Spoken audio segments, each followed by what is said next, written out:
साथियों नमस्कार। देखिए, आज मैं 1988 निवासी के बाद भिवानी सनातन धर्म संस्कृत महाविद्यालय के प्रांगण में पहुंचा हूं और इससे मेरी मधुर स्मृतियां आज तक जीवित हैं। और यहां से मैंने विशारद सेकंड ईयर किया था और ये सनातन धर्म संस्कृत महाविद्यालय, जिसे भिवानी को पुरानी काशी कहा जाता है, उस पुरानी काशी में सनातन धर्म संस्कृत महाविद्यालय ने अनेक शास्त्री रत्न समाज को दिए हैं। और विशारद की कक्षा मैंने भी यहाँ से श्रीमान सुरेंद्र कुमार पंत, हमारे परम गुरुदेव श्रद्धेय, उनके श्री चरणों में बैठ कर के मैंने यहाँ से विशारद उत्तीर्ण की। और मैं दिखाता हूँ आपको, ये जो कक्ष है, इस कक्ष में परम पूजनीय सुरेंद्र कुमार पंत जी ने और उस समय प्रबंधक श्रीमान रमेश मिश्रा जी के निर्देशन में, संरक्षण में हमारा यज्ञोपवीत संस्कार संपन्न हुआ। और आज मैं भिवानी आया हुआ था तो सनातन धर्म संस्कृत महाविद्यालय की भूमि को चुचकारने के लिए, नमन करने के लिए मैं यहाँ पर पहुँचा। और यहाँ पर मुझे दर्शन हुए श्रीमान रमेश मिश्रा जी के सुपुत्र श्रीमान, आपका नाम जी? डॉक्टर विनय मिश्रा। डॉक्टर विनय मिश्रा जी के दर्शन मुझे हुए। और इनमें मैं उस समय के प्रबंधक श्रीमान रमेश मिश्रा जी के दर्शन कर पा रहा हूँ। और ये आजकल इस संस्था का कार्यभार संभाल रहे हैं। और मैं अब इनसे निवेदन करता हूं कि ये बताएं आज संस्था में किस प्रकार के शिक्षा चल रही है।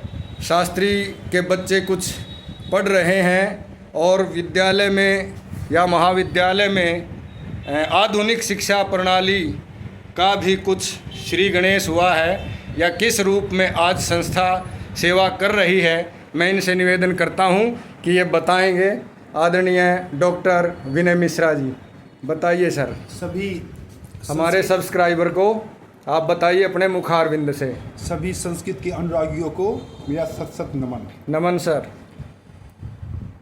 संस्कृत भाषा के प्रचार प्रसार के लिए हमारी यह संस्था लगभग 125 वर्षों से कार्य कर रही है। हमारे यहाँ के छात्र बहुत अधिक उच्च पदों पर कार्य कर रहे हैं। ऐसे ही एक होनहार पूर्व विद्यार्थी सुभाष शास्त्री जी आज यहाँ पर आए हैं। मैं उनका इस संस्था के अंदर हार्दिक स्वागत करता हूँ। धन्यवाद श्रीमान। यह संस्था इस समय महर्षि दयानंद विश्वविद्यालय रोहतक तथा केंद्रीय संस्कृत विश्वविद्यालय नई दिल्ली के साथ जुड़ी हुई है। यहाँ पर शास्त्री, प्राक शास्त्री, पूर्व मध्यमा, उत्तर मध्यमा आदि की कक्षाएं लगती है। इस समय यहाँ पर सैकड़ों छात्र अध्ययन कर रहे हैं और प्रतिवर्ष यहाँ से शास्त्री की डिग्री पास करके अपने जीवन में आगे बढ़ते हैं। भविष्य में भी यह संस्था निरंतर ही संस्कृत भाषा के प्रचार प्रसार के लिए कार्य करेगी। मैं आप सबसे भी अनुरोध करूँगा कि जो हमारी मातृभाषा है संस्कृत भाषा, जिसे पूर्व में कहा जाता था कि यह तो मृत भाषा हो चुकी है, यह कभी भी मृत भाषा नहीं हो सकती। हमेशा ही यह भाषा जीवित रहेगी, सजीव रहेगी। न केवल सजीव रहेगी अपितु यह हमारी देव भाषा, देववाणी होने के साथ साथ बहुत अधिक वैज्ञानिक आधार पर भी एक निपुण भाषा है। आप सभी संस्कृत भाषा के श्लोकों को प्रतिदिन सुने। जय हिंदू राष्ट्र, जय संस्कृत। बहुत बहुत धन्यवाद श्रीमान जी।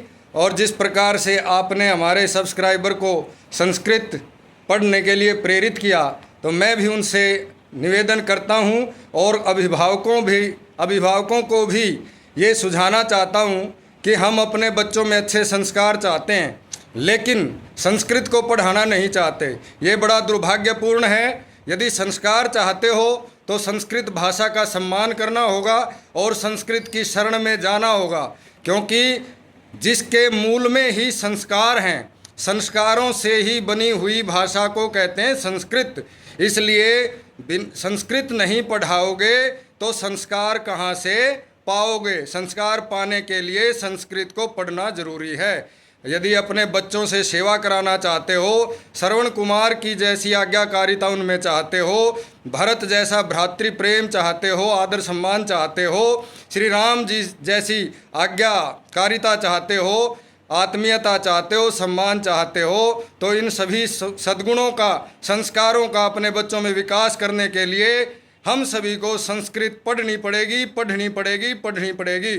जय तु संस्कृतम। जय हो सनातन धर्म की। और इस विद्यालय की भूमि की फिर से वंदना करता हूँ, क्योंकि यहाँ मैंने संस्था का अन्न खाया है और यहीं पर मेरा यज्ञोपवीत संस्कार संपन्न हुआ था और यहीं से एक विशारद की कक्षा मैंने उत्तीर्ण की थी।